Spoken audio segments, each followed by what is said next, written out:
Gan charger နဲ့ PD charger ဘယ်ဟာရွေးမလဲ charger ဝယ်တော့မယ်ဆိုရင်အမေးအများဆုံးဖြစ်ကြတဲ့ Gan charger နဲ့ PD charger ဘယ်ဟာကိုရွေးချယ်တင်တယ်လဲဘာတွေကွာခြားလဲဆိုတာကိုပြောပြပေးချင်ပါတယ် Gan charger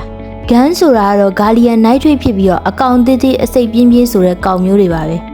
ပုံမှန် charger တွေမှာသုံးတဲ့ဆီလီကွန်တွေအစား Gan Gallium nitrate ကိုသုံးပေးထားတာမို့အပူတက်တာမယ်အားဝင်ပုံမြန်မယ်အရွယ်စားပူသေးမယ်USB-C, USB-A device တွေမှာပါအသုံးပြုနိုင်ပါတယ်။ Combat အဖြစ်ဆုံးနည်းပညာတစ်ခုမို့တိတိကျကျနဲ့ power output များများလိုချင်နေဆိုရင်တော့ Gan charging technology ပါတဲ့ charger တွေကအသင့်တော်ဆုံးပါပဲ။ PD charger